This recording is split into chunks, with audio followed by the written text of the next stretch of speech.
ମୋ ନାଁ ହେଉଛି ଲୋକନାଥ ଦାସ। ମୋତେ ପ୍ରାୟ ସମସ୍ତେ ଲୋକନାଥ ଭାଇ ଭାବରେ ସମସ୍ତେ ଜାଣନ୍ତି।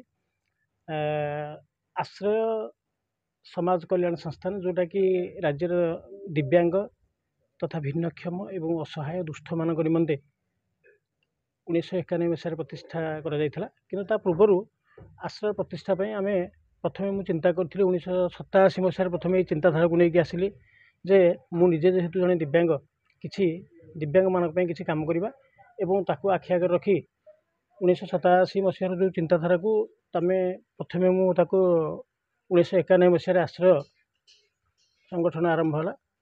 ଆଶ୍ରୟ ସଂଗଠନ 1991ରେ ପ୍ରତିଷ୍ଠା କରାଯାଇଥିଲା, କିନ୍ତୁ 1991 ପରେ ଆମେ ବହୁତ ଡେରିରେ ତାକୁ ସରକାରଙ୍କ ନିକଟରେ ପଞ୍ଜୀକୃତ କରାଇଥିଲୁ।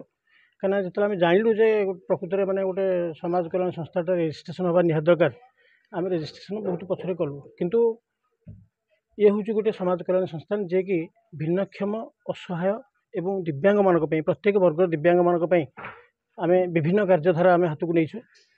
ଆଜି ଯେଉଁ କାର୍ଯ୍ୟକ୍ରମ ହେଉଛି, ଇଏ ହେଉଛି ଆଶ୍ରୟର ଶୀତ ବସ୍ତ୍ର ପ୍ରଦାନ କାର୍ଯ୍ୟକ୍ରମର ଶୁଭାରମ୍ଭ। ଆଜି এই କାର୍ଯ୍ୟକ୍ରମଟି ଆମେ ଏଇ ଯେଉଁ ନୟାଗଡ଼ ଜିଲ୍ଲାର ଶରଣକୁଳସ୍ଥିତ ବାଉଁଶିଆ ଗ୍ରାମରୁ ଆମେ ତାକୁ ଆଜି এই କାର୍ଯ୍ୟକ୍ରମର ଶୁଭାରମ୍ଭ କରିଛୁ। ଏ କାର୍ଯ୍ୟକ୍ରମ ଡିସେମ୍ବର ମାସ ଏବଂ ଜାନୁଆରୀ ମାସ ପ୍ରତ୍ୟେକ ରବିବାର ଦିନ ବିଭିନ୍ନ ଜାଗାରେ, ରାଜ୍ୟର ବିଭିନ୍ନ ଜିଲ୍ଲାରେ ଏବଂ ପଞ୍ଚାୟତ ସ୍ତରରେ ମଧ୍ୟ, ଯେଉଁଟାକି ଆମର ଆଶ୍ରୟର ସ୍ୱେଚ୍ଛାସେବୀ ଏବଂ ସଦସ୍ୟମାନଙ୍କୁ ନେଇକି କାର୍ଯ୍ୟଧାରା ଜାରି ରହିବ।